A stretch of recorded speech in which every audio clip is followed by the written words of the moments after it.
They say that a series doesn't truly begin until the road team wins a game, and you're not supposed to overreact.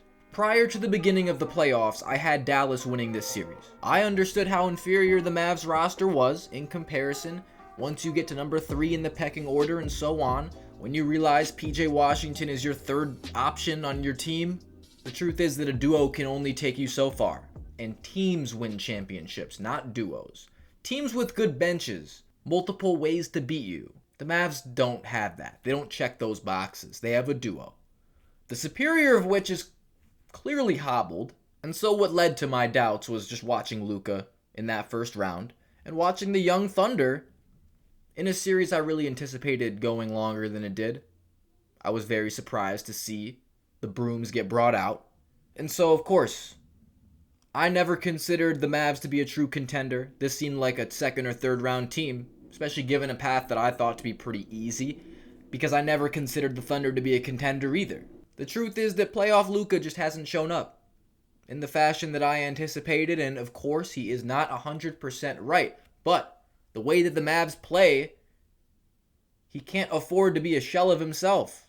If Game 1 is any indication of the Luka we will be seeing throughout this series, well, there's no question they'll be on vacation soon. You need immortal Luka. Not a mortal Luka. Immortal. You need 35 a game Luka. You need Luka versus the Suns in Game 7. In some of these games, obviously you can't play like that every single game, especially dealing with what you're dealing with, going up against Lou Dort and this frantic defense of OKC. But he's got to have to channel something. And Kyrie looks great. He's playing as good as I've seen him play in a long time.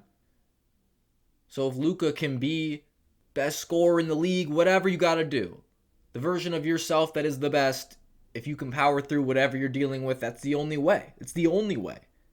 Because this Thunder team, they're better than I expected them to be, first of all. Shea is answering the call.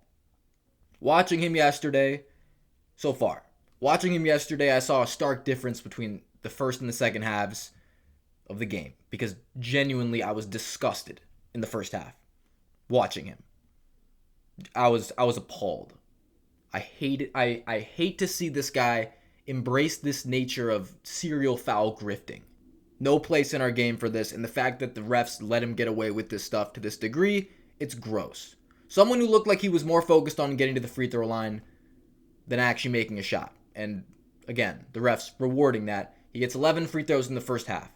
Like I said, it's a tale of two halves. Kyrie said it in his post-game presser. This felt like a regular season game. It's the refs. You're letting him get away with stuff like this. He's going to go for it. You reward this behavior, it's going to keep coming. Physicality shouldn't just be allowed, it should be welcomed. These are regular season foul calls. Everything changed in the second half, though, okay? We saw a totally different player. I didn't really see this. Even though it worked, he could have kept doing it, but he looked electrically charged. He was hunting his shot. High aggression, putting on a show. He was awesome. That's what I came to see. That's what I like. We can't have these cheap tactics prevail. The NBA is towing a thin line right now. Some of these Knicks and Thunder calls. Nuggets Wolves was a breath of fresh air to watch. This is how defense should be allowed to be played.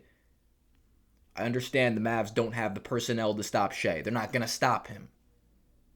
They will have to out-offense this team with Luka and Kyrie, who cannot afford to combine for less than 50 in any game. In this series, and they scored 39 yesterday, it's never going to cut it.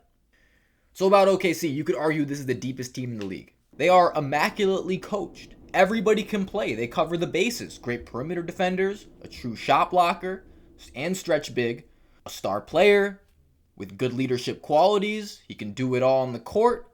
Good passers, shooters, you name it. Chemistry, everything's there. Personnel-wise, they don't have a weak spot. Maybe they need more size at the 4 or 5, but we haven't really seen evidence that they need that yet. It's the youth that was a concern to me. That's why I doubted this team. It's also SGA as the main guy, another reason why I doubted this team. Somebody who is unproven in this situation, and I'm not sure he's good enough. A top 5 player in the NBA, you need one of those. And let's be honest, somebody who's in for a rude awakening next round. Against Minnesota, if this goes how it's lining up to go, I'm an Ant guy. Pure ethics to the game, no embellishing, just pure hoops. That's a guy that's built for the stretch run. Shea, we know he's built for the regular season. And he's passing the test so far. He's acing so far, but he hasn't really been challenged very much. This is Derrick Jones Jr. It's not Jaden. It's not Ant.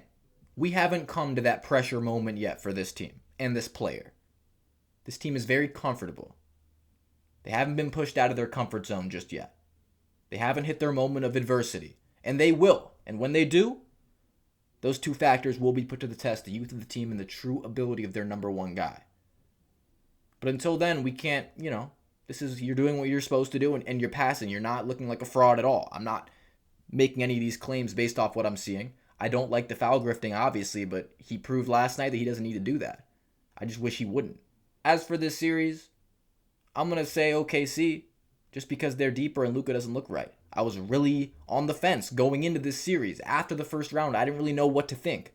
But the Thunder look like a real team. They look like they're ready. They look like they've been here before, even though they haven't. So this is not going to be their greatest test. They should be able to do this. And I'm going to pick them at this point. I'm going to say Thunder in 6.